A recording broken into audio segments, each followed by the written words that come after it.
I'm going to show you how to cook the Three Eagles Valentine's menu at home. If you've ordered a box with us already, good job. You're halfway there to creating a perfect 3-course menu.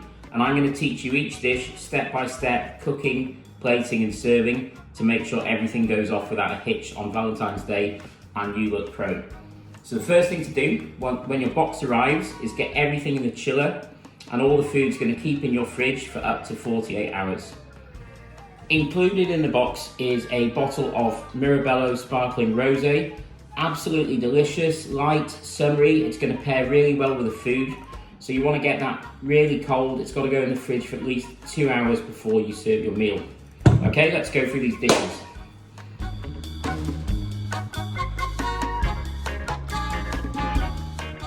So the first dish is your Asparagus, Leek and Snowdonia Cheddar Tart.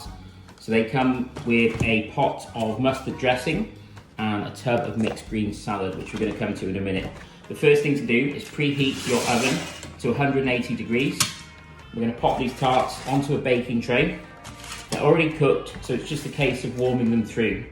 So we're going to put those in the oven at 180 for 6 to 8 minutes, just to get them nice and warm. So meanwhile, while our tarts are warming, we're going to think about dressing this salad. Okay, so take a nice mixing bowl and open up your mustard dressing. And we're going to take about half of that out, okay, and put it into the bowl. It should be nice and thick. And then we're going to take our mixed green leaves, drop them in the bowl and just toss them in that dressing, okay? Very simple. So in they go. Give those a nice mix. The next step is to dress our plate, okay? So take a starter plate of your choice. We're going to take the rest of that mustard dressing and with a teaspoon, just give it a stir. And we're just going to put a bit around the edge, okay? And then using the tip of the spoon, we're just going to swirl that around the perimeter of the plate to get a nice kind of dressing on there. Okay, the tarts have been in for 6 minutes, so we're going to take those out and I'm going to show you how to plate up. Okay, out come the tarts, absolutely golden and delicious, ready to eat. Okay, so just with a spatula, we're going to plate the tart very simply, very classically in the middle. Okay, and then using a spoon, and the trick is to do this in small amounts. We're just going to build some of that beautiful dressed salad on top of the tart. Okay, don't put too much on there, you want to see the tart as well. If you've got any left, you can put it on in a bowl on the side. So build that up a little bit.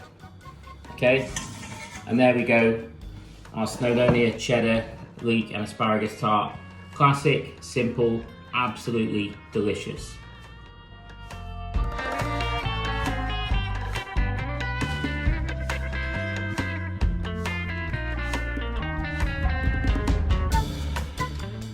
So the next step for our main course, and you might want to get this cooking whilst just sitting down to have your starter, so things are kind of moving in a nice rhythm depending on how fast you want to go. So your oven, keep it on 180 from before, and you take another baking tray. And the first thing we're going to do is get our chips in the oven. So these are hand-cut Maris Piper chips, which have been blanched and seasoned. Okay, so all they need really is to be spread out on a tray and put through the oven at 180 degrees. And they're going to take 12 to 15 minutes just to get those nice and crispy.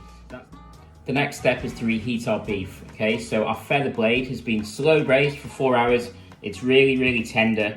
So it's a case of getting some heat into this. Okay, so we take it out of the container and put that into a pot.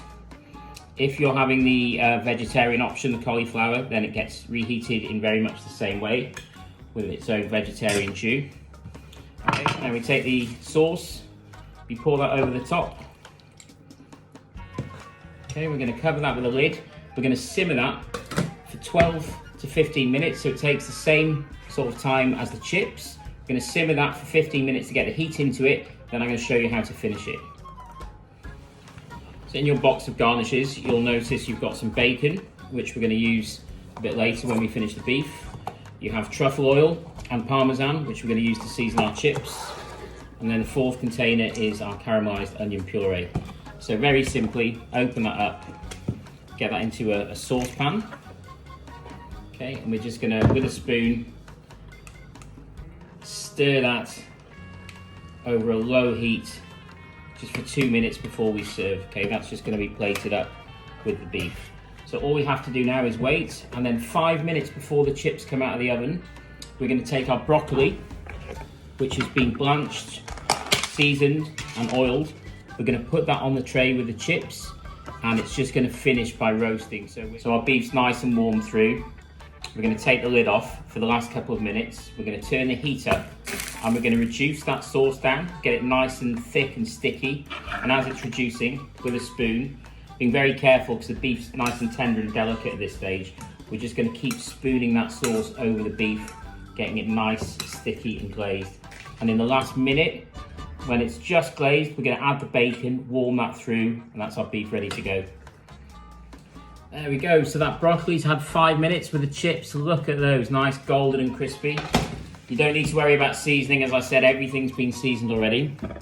So at this stage, we're gonna plate the chips up, and it's probably a good time to put your plates in the oven. It's always nice to serve your main course on a hot plate, so I'd put your plate in at this stage. And the first job of our main course plate up is to get the chips in a bowl. Now you can plate it with the beef, but I just think your plate's gonna look nicer just with the beef and its garnishes, and then a nice bowl of chips in the middle on the side, giving that kind of nice informality to the meal. So bowl your chips up, okay, and then you've got some truffle oil and some parmesan to finish your chips at your leisure. For me, I want a decent amount on there. So truffle oil all over those chips. Okay, and then the Parmesan cheese. Again, just with your fingers, put a decent amount all over the top. Look at that. Absolutely beautiful.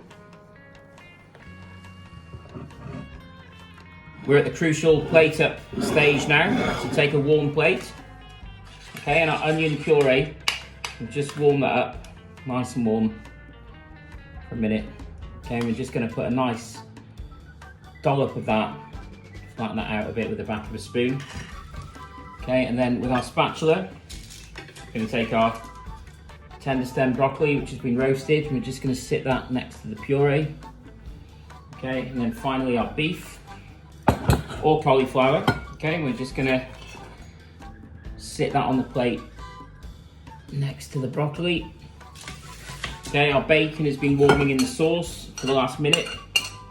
So we're gonna spoon a nice amount of that bacon jus over the beef, and then we're gonna put some remaining sauce just for the plate.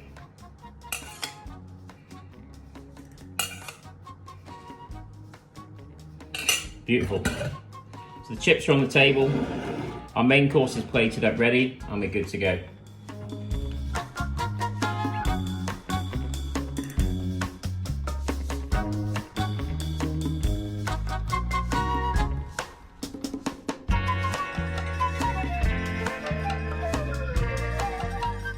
Okay, so for the final course in your dessert box, you'll find a couple of punnets of raspberries, which we'll put to one side.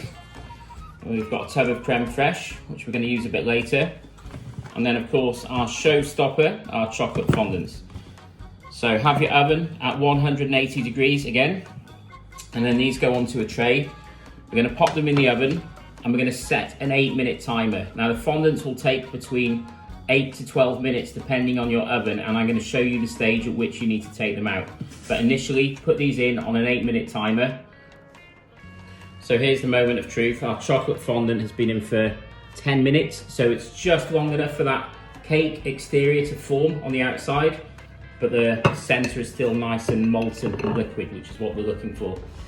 So we're going to turn that upside down onto a plate, and before we take it out of the mold, we're just going to take a spoon of our creme fraiche. We're going to dollop that, and we're just going to drag that with the back of the spoon across the plate. Okay, and then we're going to take our fresh raspberries. We're just going to arrange those on the creme fraiche. So obviously it's nice to have something with such a rich dessert, nice and sharp, just to kind of cut through it. So we'll just arrange those nicely. There we go. Okay, and the moment of truth with our cloth. Be confident at this stage, get hold of it, And hopefully we can lift that off. And there we go. Chocolate fondant, perfect recipe, cooked at home.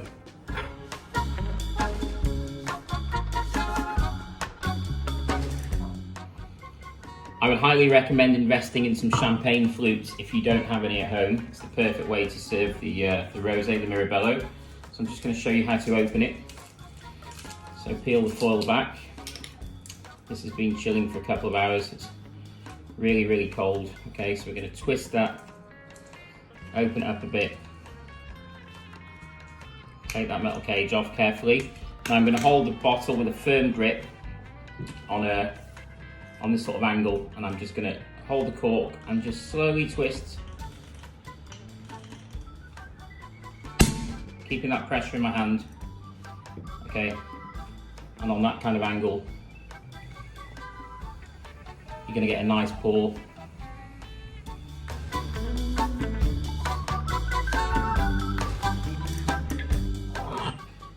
Cheers to you and happy Valentine's Day.